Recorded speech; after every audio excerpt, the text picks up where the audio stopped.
법가정에서 하나님의 말씀으로 하나 되는 백동교회 성도님들을 환영합니다. 오늘 함께 나누실 말씀은 시 26편입니다. 제가 봉독해 올립니다.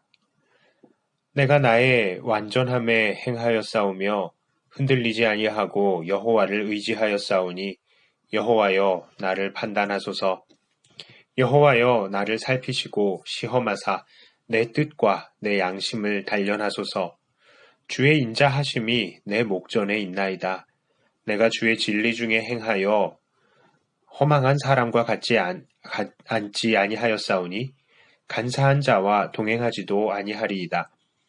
내가 행악자의 집회를 미워하오니 악한 자와 같이 앉지 아니하리이다. 여호와여 내가 무죄함으로 손을 씻고 주의 제단에 두루 다니며 감사의 소리를 들려주고 주의 기이한 모든 일을 말하리이다.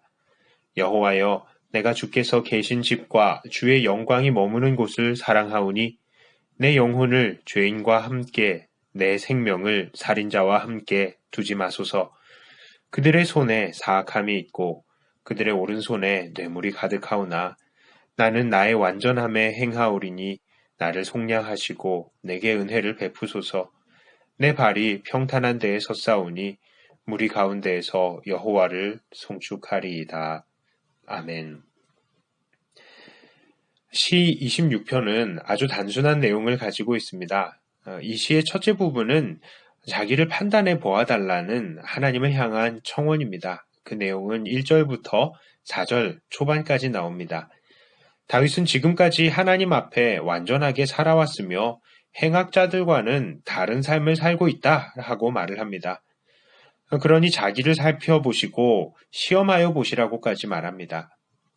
2절 후반에 연단해달라는 표현도 시험하는 것과 같은 내용, 즉 자기를 연단을 통해서 시험해달라는 의미인 것입니다. 그것을 통해 자기의 완전한 삶을 알아달라는 말이지요. 우리는 많은 시편을 통해서 이런 식의 뻔뻔함을 보이는 다윗의 모습을 종종 볼 수 있습니다. 여러분, 다윗은 정말 죄가 없는 사람입니까? 절대 그렇지 않습니다. 그럼에도 그가 이렇게 당당할 수 있는 것은 지금 그는 자기가 본질적으로 의롭다라고 이야기하는 것이 아니라 하나님께서 주신 계명을 지킴에 있어서 그가 거리낌이 없다라는 것을 말하는 것입니다. 그러니까 다윗은 그가 아는 한에서 하나님의 계명을 온전히 지키고 있다는 말씀인 것입니다. 이제 이 시의 두 번째 문단은 다윗의 다짐입니다. 그 다짐은 바로 앞으로도 하나님 앞에서 완전하게 살겠다는 다짐입니다. 그 내용은 4절 후반부터 7절까지입니다. 다윗은 악인들과 동행하지 않고 주의 제단으로 다니며 감사의 소리를 말하며 간증의 삶을 살겠다고 합니다. 그리고 이 시의 세 번째 부분은 바로 하나님의 은혜를 구하는 청원입니다. 8절부터 마지막 절까지의 내용이 여기에 해당이 됩니다. 이 부분은 이 시의 결론 부분이라고도 할 수 있겠습니다. 여기에서도 다윗은 자기와 죄인들을 대조하면서 자기는 주님의 집과 주의 영광이 머무는 곳을 사모하고 주의 앞에 서서 무리 가운데에서 여호와를 송축할 것이니 자기의 영혼을 죄인들과 함께 취급하지 말고 은혜를 베풀러 달라라는 말입니다. 자, 여기서 우리는 다윗이 처음에 하나님 앞에 다소 뻔뻔하게 자기의 의로움을 어필하는 이유를 알 수 있게 되었습니다. 그런 다윗의 모습은 자기의 의로움을 내세우는 데에 목적이 있는 것이 아니었습니다. 도리어 자기를 심판하시는 심판자 하나님 앞에서 혹시 자기 안에 죄악이 발견이 될까봐 두려워하며 엎드림이었던 것입니다. 하나님께서 심판하시니 다시 한번 자기를 돌아보며 하나님 앞에서 자기의 무죄함을 고하는 모습이었던 것입니다. 이 시편 26편의 배경을 상상해 보건대 아무래도 다윗은 하나님의 심판과 같은 곤경에 놓여 있는 것 같아 보입니다. 그래서 다윗은 하나님께 하나님, 저 하나님 앞에서 의롭게 살았습니다.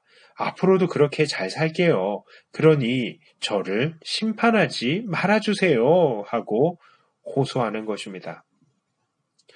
우리는 살다 보면 참 이해할 수 없는 일들을 당하곤 합니다. 매일 예배하는 마음으로 하나님 앞에서 온전하게 살려고 노력했고, 죄인들을 가까이 하지 않는 삶을 살려고 노력을 했습니다. 그러나 이상하게도 우리가 도저히 이해할 수 없는 일들을 당하게 되죠. 사고를 당하기도 하고, 건강에 이상이 생기기도 하고, 사업이 실패하기도 하며, 또 인간관계가 틀어지기도 하고요. 요즘에 코로나19 사태와 같이 그런 일들이 벌어져서 예배도 온전하게 드리지 못하는 경우가 생기기도 합니다. 우리는 이런 일들을 당하면, 하나님, 왜 지금입니까? 왜 저입니까? 왜 이런 일입니까? 하면서 하나님 앞에 때로는 원망 아닌 원망을 하기도 합니다. 그리고 오늘 다윗처럼 하나님, 저 지금까지 잘 살았어요. 앞으로도 잘 살게요.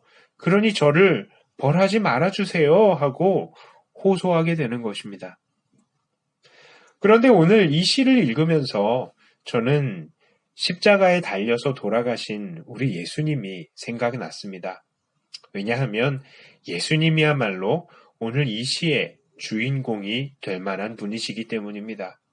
다윗은 아무리 율법적으로 완벽했다고 하지만 본질적으로 죄 가운데 태어난 죄인이고요. 또한 율법적으로도 100% 완벽하다고 할 수 없는 그런 죄인인 것입니다. 그러나 우리 주님께서는 근본이 하나님과 본체이시며 율법의 창조자이시기 때문입니다. 그러니 이 시의 참된 주인공은 사실상 우리 주님이 되어야 마땅하다라고 생각이 됩니다. 그런데 우리 주님께서는 그렇게 근본적으로도 죄가 없으시고 또한 행하신 죄가 아무것도 없음에도 불구하고 우리를 대신해서 고난당하시고 하나님께 버림을 받으시며 죽임을 당하셨습니다. 그렇습니다. 본문의 다윗이 의로웠음에도 곤경 앞에 처해 있었던 것처럼, 그리고 하나님 앞에 의롭게 살려고 노력하는 우리들이 곤란함 가운데 처해 있었던 것처럼 주님은 아무런 죄가 없으심에도 하나님께 버림을 받으시고 고난을 당하시고 죽임을 당하신 것입니다. 그렇습니다. 오늘 본문의 다윗은 아무 죄가 없었음에도 곤란함과 어려움과 고난 앞에 서게 되었습니다. 하나님께서 다윗에게 왜 그러셨겠습니까? 바로 앞으로 이렇게 아무 죄도 없고 아무 흠도 없이 고난을 당하실 예수님의 마음을 미리 체험하여서 겪게 하신 것입니다. 그렇다면 하나님께서는 오늘 우리에게는 왜 그런 고난을 주실까요? 비록 우리가 아무런 죄도 없고 하나님 앞에 떳떳하게 살려고 하는데도 말입니다. 그렇습니다. 바로 이렇게 아무 죄도 없고 아무 흠도 없음에도 불구하고 우리를 위해 하나님께 버림을 받으시고 고난받으신 예수님을 기억하시게 하기 위함인 것입니다. 그러므로 오늘 우리는 이 시를 통해 예수님과 같은 마음을 품어야 합니다. 그때야말로 우리는 우리에게 아무 이런 이유 없이 다가온 이 고난들을 통해 우리 주님의 고통을 이해할 수 있게 되는 것입니다.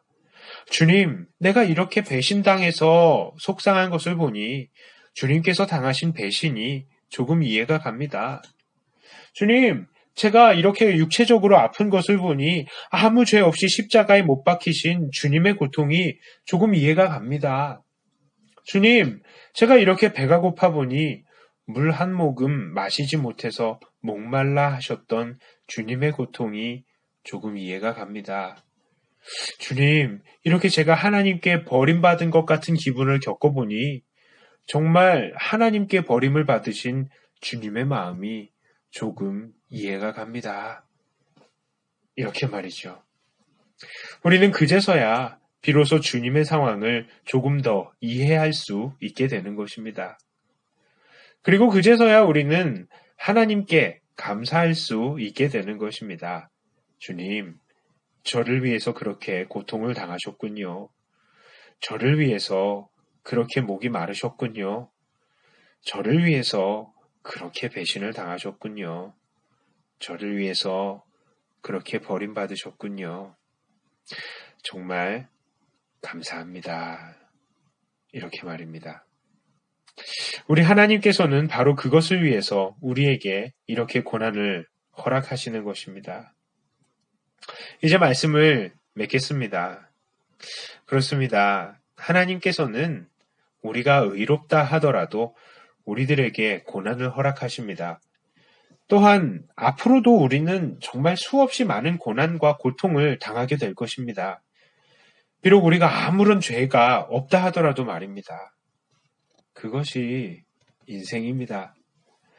그러나 그때마다 오늘 이 시의 진정한 주인공이신 예수님을 생각하시기를 바랍니다.